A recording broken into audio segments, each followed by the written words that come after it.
இப்போ கரூர் விஷயமாகட்டும், இல்லை மற்ற கூட்டங்களில் நீங்கள் பாஜக விமர்சிக்கிறதில்ல, இல்லை இதை அட்ரஸ் பண்ணுறதுல நிறையா குற்றச்சாட்டுகள் வந்துகிட்டே இருக்கு. அப்போ இதை பற்றின எந்த கேள்வியுமே அவர் எழுப்பாமல் இருப்பாருன்னு எப்படி நம்ம புரிஞ்சுக்கிறது? ஏன்னா அவருக்கு என்ன காட்டப்படுதோ அதை அவர் பார்க்கிறார். அவரை சுற்றி யாரெல்லாம் புகழுரை வாசிப்பாங்களோ அவங்கள கூட்டிகிட்டு வந்து உட்கார வைக்கிறாங்க. நீங்களாம் பேசுங்க, சார் நல்லா குசிப்படுத்துங்க, நல்லா ஜாலியெல்லாம் சிரிச்சுட்டு போவோம். செயல்வர்கள் கூட்டத்தில் மொழிப்போர் தியாகிகளை பற்றி ஒரு மணிக்கணக்காக பேசுறாரு. எல்லாரும் மண்டையில சொல்லிடுறான். விஜய் ஒரு மாறியில பார்க்குறாரு. யாரை பற்றி பேசிட்டு இருக்காரு? ஒரு தானுமுத்து யாரு, நடராசன் யாரு, முத்து யாரு, கீரனூர் முத்து யாரு, எங்க போய் பாப்பார்? போன்ல பேசுறாரு. சரி அண்ணே வாங்கினேன், கிளம்பி வாங்கினேன். உள்ள போனீங்கன்னா புஷியானந்து ஜான் உட்காந்துட்டு இருப்பாங்க. என்ன பேசுவார் செங்கோட்டையன்?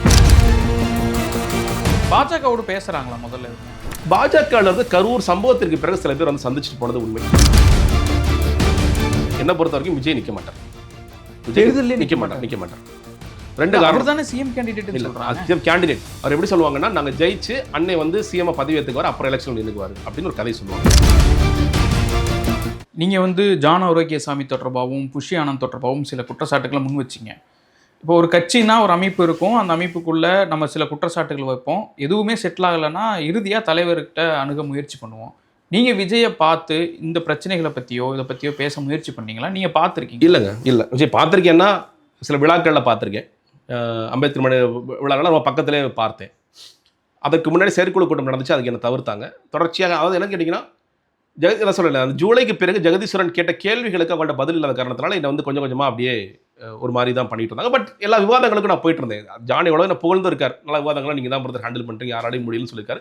பட் அதே நேரத்தில் விஜய் கூட நான் சேர்ந்துடவே கூடாது, விஜய் பார்த்துடவே கூடாதுன்னு ரொம்ப தெளிவாக இருந்தாங்க. விஜயுமே அதுதான் விரும்பினாராங்கிறது எனக்கு தெரியல. ஏன்னா விஜய் ஒரு நம்ம கட்சிக்காக பேசிகிட்டு இருக்கான், நான் செய்தி தொடர்பாளர், எந்த பிரதிபலனும் இல்லாமல் பேசிகிட்டு இருக்கான். அவனை கூப்பிட்டு பார்க்கணும்னு அவருக்கு ஏன் தோணலை? ஏன்னா விஜய்க்கு சொல்லிக் கொடுக்கல. சார் அவரை கூப்பிட்டு நீங்கள் பார்க்கணும் சார், பேசணும் சார் அப்படிங்கிறது. இன்னொன்று, விஜயை நீங்கள் போய் பார்க்கணும் அப்படின்னா இந்த 2 சவரை உடைக்காமல் போக முடியாது. யார் வேணாலும் இருக்கலாம். நீங்கள் பிரதமரே பார்க்கணும், ராகுல் காந்தியே பார்க்கணும், through John Arokiasamy, through Pushiyanand தான் நீங்கள் வர முடியும். யாரோ ஒரு தலைவர் வாழ்த்து சொல்லியிருக்கா, ஃபோன் பண்ணியிருப்பாருங்க, அந்த ஃபோனை இவங்க தான் எடுப்பாங்க. இவங்க தான் விஜய்க்கு கனெக்ட் பண்ணுவாங்களே தவிர விஜய்க்கு டேரக்டாக நீங்கள் பேசவே முடியாது. அப்போ அவரை வந்து ஆப்ரேட் பண்ணுறாங்க. அதுதான் எல்லாமே அப்படிதான். நீங்கள் எல்லாமே விஜயோட மொத்த வாழ்க்கையுமே ஸ்கிரிப்ட் தாங்க. சுயமாக எதுவுமே பண்ணுறதே இல்லை. எல்லாமே இன்றைக்கி என்ன படிக்கணும், இன்றைக்கி என்ன வந்து படிக்கணும்னா இந்த ஸ்கிரிப்டில் என்ன படிக்கணும், பேப்பர்லாம் படிக்கிறதுலாம் இல்லை.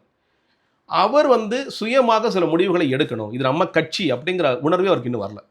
அடுத்தடுத்து நிறைய இதில் இப்போ கரூர் விஷயமாகட்டும், இல்லை மற்ற கூட்டங்களில் நீங்கள் பாஜக விமர்சிக்கிறதில்ல, இல்லை இதை அட்ரஸ் பண்ணுறதுல நிறையா குற்றச்சாட்டுகள் வந்துக்கிட்டே இருக்குது. அப்போ இதை பற்றின எந்த கேள்வியுமே அவர் எழுப்பாமல் இருப்பாருன்னு எப்படி நம்ம புரிஞ்சுக்கிறது? ஏன்னா அவருக்கு என்ன காட்டப்படுதோ அதை அவர் பார்க்குறார். நீங்கள் விஜய் வந்து அன்றாட பேப்பர் படிக்கிறாரா? இல்லை. வைக்கின்ற பேப்பரை அப்படியே இருக்குது, வைக்கிற பேப்பர் கூட படிக்கிறல. மிஞ்சி போனால் ட்விட்டர் பார்க்குறாரு. ஜான் ஆரோக்கியசாமி கட் பண்ணி அனுப்புகிற வீடியோஸ் பார்க்குறாரு. சார் நம்மளை பற்றி வந்து புகழ்ந்து பேசியிருக்காரு, யார் பாரு இன்ஸ்டாகிராம் இன்ஃப்ளூயன்சர் சூப்பராக பேசியிருக்காரு சார், அவருக்கு ஒரு வியாபாரம் அவர் பண்ணுறார், ஓகே சூப்பர் சார், நீங்கள் தான் ஜெயிக்க போகிறீங்க. பொண்ணுல 3ஆம் ஆண்டு விழாவை எடுத்துக்கங்களேன். அவரை சுற்றி யாரெல்லாம் புகழுரை வாசிப்பாங்களோ அவங்கள கூட்டிகிட்டு வந்து உட்கார வைக்கிறாங்க.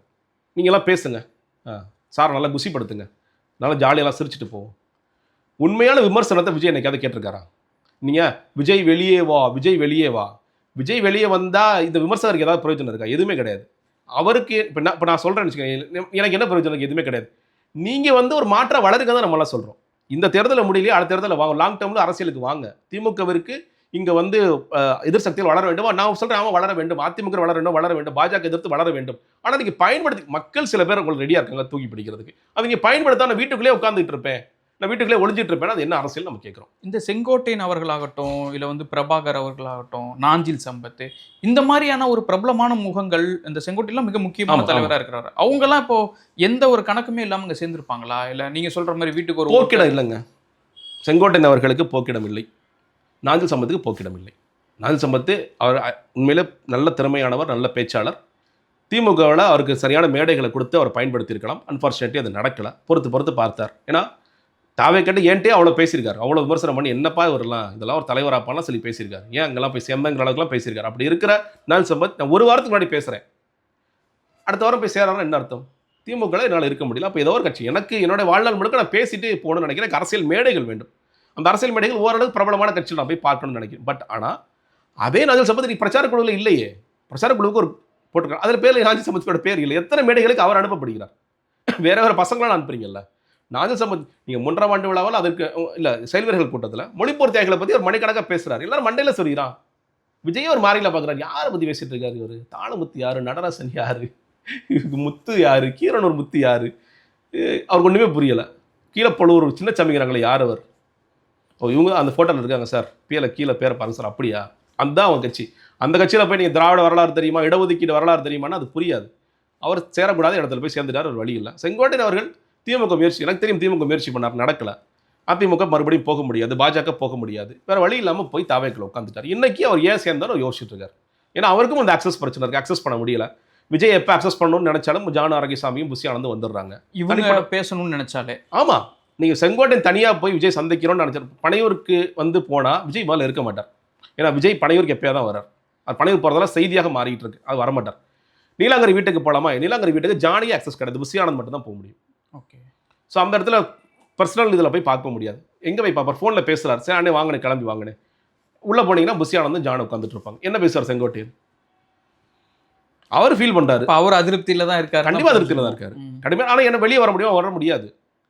ஒன்றும் இல்லை, இப்போ இவங்க சொல்கிறாங்கல்ல வீட்டுக்கு ஒரு ஓட்டு, இது செங்கோட்டையன் அவர்களை சொல்லுங்கள், எங்கள் தலைவர் வீட்டுக்கு ஒரு ஓட்டு இருக்குது, நாங்கள் 160 சீட்டு ஜெயிப்போம் சொல்ல மாட்டார். அவருக்கு தெரியும் ரியாலிட்டி பாலிடிக்ஸ் என்னங்கிறது தெரியும். வேறு வழி இல்லாமல் போக்கிடம். ஏன்னா நீங்கள் உண்மையிலே நிறைய இப்போ யாரெல்லாம் போய் சேராங்க நீங்கள் பார்த்தீங்கன்னா வேறு வழியே இல்லைங்க எங்களுக்கு, நாங்கள் போய் சேர்றோங்க. இப்போது ஓபிஎஸ் இதில் வந்து போனார் இல்லையா, வைத்தியலிங்கம் ஏன் இங்கே வரல, ஏன் திமுக சாய்ஸ் எடுக்கிறாரு? அதுக்கு அன்வர் ராஜா ஏன் திமுக சாய்ஸ் எடுக்கிறாரு அப்படின்னா, எல்லோருக்கும் எந்த இடத்துக்கு போனால் அங்கே இருக்க முடியும். ஓகே, இங்கே ஒரு சாய்ஸாவது இருக்குது, நம்ம போகலாம். இங்கே சாய்ஸ் கூட இல்லை அப்படிங்கிற நேரத்தில் வேறு வழியே இல்லாமல் கடைசியாக போய் சேரலாம் என்ற செயல்கள் மட்டுமே சேர்ந்துகின்ற ஒரு இடம், புகலிடமாக மாறிட்டு இருக்கு. அவ்வளோ. அப்போ இந்த தேர்தலில் தாவேகா சொல்கிற அளவுக்கு பெரிய இதெல்லாம் இருக்காது. இல்லைங்க, வாய்ப்பு இல்லை. நான் சொல்கிறேன் இல்லையா, ஒருவேளை தனிச்சு தான் போகிறாங்க. நான் ஏன் இதை வச்சு சொல்கிறேன்னா, இந்த சிபிஐயால் மறுபடியும் என்டிஏ வந்து எப்படி வளைக்கிறதுக்கு முயற்சிகள் மேற்கொள்ளலாம். ஆனால் தேர்தல் தேதி பாஜகவோடு பேசுகிறாங்களா முதல்ல இவங்க? பாஜகவிலிருந்து கரூர் சம்பவத்திற்கு பிறகு சில பேர் வந்து சந்திச்சுட்டு போனது உண்மை. ஆனால் விஜய் ரொம்ப நான் கமிட்டலாக இருந்தார். நீங்கள் அது மாதிரி ஐடியா இருக்கா, எங்க கூட ஒரு ஐடியா இருக்கா, இல்லை காங்கிரஸ் கூட போகிற ஐடியாவில் இருக்கானா, அவர் எதுவுமே பெருசாக நான் கமிட்டலாக இருந்தார், பேசலை. பாஜக இன்னும் முயற்சிகளை மேற்கொள்கிறாங்க. ஆனால் இப்போ வந்து இன்னுமே அவரை உள்ளே கொண்டு வரலாங்கிறத பார்க்குறாங்களா, இல்லை வந்து அவரை காங்கிரஸ் கூட சேர விடாமல் தடுத்தா மட்டும் போதுமான்னு பார்க்குறாங்கன்னா, காங்கிரஸ் கூட சேர விடாமல் தடுத்தா கூட போதும். ஆனால் சில தமிழ்நாடு பாஜக அவர் விட உள்ளே கொண்டு வரலான்னு முயற்சிகள் மேற்கொண்டுட்டு இருக்காங்க. சிபிஐ வழக்குகள் மூலியமாக அது நிறைவேற்ற முடியுமான்னு முயற்சி பண்ணுறாங்க. இல்லை அது நடக்கலை, விஜய் தனிச்சு தான் போகிறாரு அப்படின்னா, விஜய் 234 தொகுதிகளில் முதல்ல கேண்டிடேட் போட்டு நிற்கிறார் அப்படின்னா, நான் என்னை பொறுத்த வரைக்கும் விஜய் நிற்க மாட்டார். விஜய் நிற்க மாட்டார். 2 காரணம் தானே. சிஎம் கேண்டிடேட் சொல்கிறாங்க. சிஎம் கேண்டிடேட் அவர் எப்படி சொல்லுவாங்கன்னா, நாங்கள் ஜெயிச்சு அன்னை வந்து சிஎம் பதவி ஏற்றுக்குவார், அப்புறம் எலெக்ஷன் நின்றுக்குவார் அப்படின்னு ஒரு கதை சொல்லுவாங்க. இதான் நடக்க போகுது. ஏன்னா 2 காரணம். ஒன்று, விஜய் நின்னாலும் என்னை பொறுத்த வரைக்கும் ஜெயிக்கிறது ரொம்ப ரொம்ப கஷ்டம். ஏன்னா அந்த இடத்துல திமுக அதிமுக கடுமையாக வேலை செய்வாங்க, விஜய் தோக்கடிக்கணும்னு வேலை செய்வாங்க. இது இன்னும் ஒரு பர்சனல் கிளாஸ் ஈகோன்னு இருக்குது உதயநிதி ஸ்டாலினுக்கும் இவருக்கும் இருக்கிறது உண்மைதான். அதனால் அவர் தோக்கடிக்கிற வேலைகள் பார்ப்பாங்க. அப்போ இன்னொன்று, விஜய் அந்த தொகுதியில் முடங்கி போகிறக்கான வாய்ப்புகளும் அதிகம். உதாரணத்துக்கு விருகம்பாக்கத்திலே விஜய் முடங்கி போகிறோம். எல்லா தொகுதிகளுக்கும் போகக்கூடிய முகங்களாக விஜய் மட்டும்தான் அந்த கட்சியில் இருக்கார். அது ஒரு சின்ன பணக்கூட்டம் வருமா, வராது. புஷியானந்த் பணக்கூட்டம் வருமா, வராது. வேறு யார் பணம் கூட்டம் வராது. அந்த க்ரௌட் புல்லர் விஜய் மட்டும்தான். அந்த க்ரௌட் புல்லரை ஒரு தொகுதியில் முடக்கிறதுக்கான வேலைகள் நடக்காது. ஸோ அந்த ஒரு காரணத்திற்காக விஜயை ஒரு தொகுதியில் நிற்க வைக்க வேண்டாங்கிறது இவங்களுடைய ஒரு இதாக இருக்குது. இது அரசியல் ரீதியான காரணம். நான் சினிமா ரீதியான காரணம் சொல்கிறேன். தோற்றுப்போன ஒரு அரசியல்வாதியாக விஜய் மறுபடியும் சினிமாவிற்கு போவேன்னு நினைக்கிறார். தோத்துட்டார், அது வேண்டாம் நினைக்கிறார். அவர் படம் ஜனநாயகன் கடைசி படம்ல சொல்லியிருக்காரு. சும்மா சொல்ற வேண்டியதானே. அது ஒரு ஸ்ட்ராட்டஜி. தன்னோட கடைசி படம் அப்படிங்கிறது ஒரு ஸ்ட்ராட்டஜி. விஜய் தொடர்ச்சியாக படத்தில் நடிப்பார். அப்போது அந்த சினிமாவிற்கும் அது பாதிப்பு ஏற்படுத்துங்கிற காரணத்திற்காகவும், நம்ம ரொம்ப மோசமாக தோப்போங்கிற காரணத்திற்காகவும் விஜய் அதை தவிர்க்கணும்னு பார்க்குறாரு. இது வந்து உண்மையான காரணம். இந்த காரணத்துக்கு அவர் நிற்க மாட்டார். அதை தாண்டி ஒரு 234 பேர் வந்து நிற்பாட்டுறாங்க அப்படின்னா, இது வந்து இன்னைக்கு விஜய்க்கு ஒரு வாக்கள் இருக்கா, என்னுடைய கணிப்புங்கிறது 8 to 10. சில திமுக சார்ந்த நிறுவனங்கள், பாஜக சார்ந்த நிறுவனங்களே 15 வரைக்கும் போகும்னு சொல்கிறாங்க. ஆனால் ரொம்ப க்ளோசர் டு எலெக்ஷன்ஸ் போகும்போது இது குறையும் நான் கணிக்கிறேன். ஒரு காரணம், இந்த போட்டி என்பது யாருக்குமானது. மக்களை பொறுத்த வரைக்கும் இப்போ நம்மளால் லோக்சபா கட்சியாக சார்பாக நின்றுருக்கோம். ஒருத்தர் சார் உங்களுக்கு தான் சார் ஓட்டு போடுவோம், நான் இப்போ விசில் சின்னம், இப்போ இவங்க விசில் மாதிரி நான் இப்போ விசில் சார் விசில் தான் சார் போடலான்னு உள்ளே போனேன். ஆனால் உள்ளே போனால் எனக்கு சூரியனும் ரெட்டலை வேணும் சார், கண்ணுக்கு தெரிஞ்சது, விசில் தெரியல சார். இது ப்ராக்டிக்கல். ஏன்னா என்னை பொறுத்த வரைக்கும் திமுக அதிமுக தான் ஜெயிக்கும் போது இந்த களம் வந்து திமுக அகேன்ஸ்ட் அதிமுக தான். அந்த நேரத்தில் என் ஓட்டை வேஸ்ட் பண்ண மாட்டேன். இப்படி ஒரு தரப்பு இருக்குது, எப்பயுமே இருக்குது. நீங்கள் ஏன் நாம் தமிழர் வந்து கொஞ்சம் கொஞ்சமாக ஏறி வர்றாங்க, இந்த 1லேருந்து 8ங்கிறது கொஞ்சமாக ஏறி வராங்க. இப்போ ஏறலாம் இறங்கலாம். ஏன்னா ஜெயிக்க மாட்டாருங்க. ஜெயிக்காதவருக்கு எதுங்க ஓட்டு போடுறீங்க, ஓட்டை வேஸ்ட் பண்ணாதீங்கன்னு ஒரு கான்செப்ட் மக்கள் வச்சிருக்காங்க. அது ஒன்று. எல்லா இடத்துலையும் விஜய், நான் சொல்கிறேன் ஒரு இடத்துலையும் விஜய் நிற்க போகிறதில்ல, பட் எல்லா இடத்துலையும் விஜய் நிற்க முடியாது. அப்படி இருக்கும் பொழுது அந்த கேண்டிடேட் யாருன்னு மக்கள் யோசிப்பாங்க. ஓகே, நம்ம சொல்கிறோம் இல்லையா, 2 மாவட்டத்தில் என்னங்க இவன் மாவட்டத்தில் இவன் ஏற்கனவே திருட்டு பையங்க, இவனவே இப்படி பண்ணி வச்சிருக்காருங்க, இவன் திருட்டு பையங்க, என்னங்க விஜய் சரியான ஆள் கூட போடல அப்படிங்கிற ஒரு இடத்துல அடி வாங்குவாங்க. மிக முக்கியமாக 3வதாக கட்டமைப்பு என்பது விஜயிடம் கதைகள் அளவில் தான் இருக்கிறது தவிர கட்டமைப்பு என்பது இல்லை. நீங்கள் அவங்களால பூத் நிர்வாகி போடவே முடியாது. ஒரு பூத்துக்கு ஒருத்தர் தான் அவங்கள்ட்ட இருக்காங்க. நாங்கள் லட்சக்கணக்கில் நிர்வாகிகள் போட்டிருக்கோம், பூத் கமிட்டி வரைக்கும் வேலை செஞ்சுருக்கோம். அவங்க என்ன சொல்கிறாங்க, அதை ஒரிஜினல் கடைசியாக சொன்னது 66,000 பூத் கமிட்டி நிர்வாகிகள் இருக்காங்கன்னு சொல்லி சொன்னாங்க. மை டிவி கேப் லான்ச் போது நம்ம ஊரில் எஸ்ஏஆருக்கு அப்புறம் 73,000 பூத் இருக்குன்னு சொல்லி சொல்கிறாங்க. ஒரு பூத்துக்கு ஒரு ஆளே கிடையாது. ஒரு பூத்துக்கு திமுக 10 ஆள் வச்சிருக்காங்க, கரெக்டாக? அதிமுக 10 பேர் வச்சிருக்காங்க. திமுக BLA 1 தாண்டி BLA 2 வரைக்கும் போயிட்டாங்க. அதிமுக அந்த வேலைகளை பார்க்குறாங்க. விஜய்கிட்ட எத்தனை பேர் இருக்காங்க? நீ அவங்க எக்ஸ்போசர் எதுவும் தெரியுமா? எஸ்ஏஆருக்காக வேலை செஞ்சாங்கல்ல. ஏன் விஜயோட துண்டு போட்டுட்டு யாரும் ஒருத்தர் கூட போவே இல்லை மக்கள் வீட்டுக்கு வீடா? அதான் ஒரு ஃபோட்டோ பார்த்தீங்களா? நீங்கள் யூஸ்வலாக ட்விட்டரில் தான் உங்களோட செயல்பாடு முழுக்க இருக்குது. ஒரு ஃபோட்டோ போட்டு இங்கே போய் எப்பா ஏன்பா என் ஆளு கொடுக்கல அப்படின்னு ஏதாவது ஒரு காட்சி வந்துச்சா? ஒரு அட்லீஸ்ட் ஒரு ரீல்ஸாக வந்துச்சா? ஏன்னா அந்த இடத்தில் கட்டமைப்பு அவரிடம் இல்லை. இந்த கட்டமைப்பு இல்லாமல் நீங்கள் ஜெயிச்சிடலாம், நாங்கள் இவ்வளோ பர்சன்டேஜ் வாங்கலாங்கிறது நடக்காது. கட்டமைப்பு இல்லாமல் வாக்காளர்களாக இருப்பவர்கள் இளைஞர்களும் பெண்களும் இருக்கிறாங்க. அந்த வாக்கள் என்பது இந்த ரொம்ப க்ளோஸராக போகும்போது என்னை பார்த்து 8 to 10 கன்சல்ட் ஆகும் நான் நினைக்கிறேன். அதை தாண்டி போகாதுங்கிறது என்னுடைய பார்வை. ஆனால் யாராவது டெபாசிட் வாங்குவாங்கன்னா செங்கோட்டையன் வாங்குவார். அதை தாண்டி யாரும் டெபாசிட் கூட வாங்க மாட்டாங்க.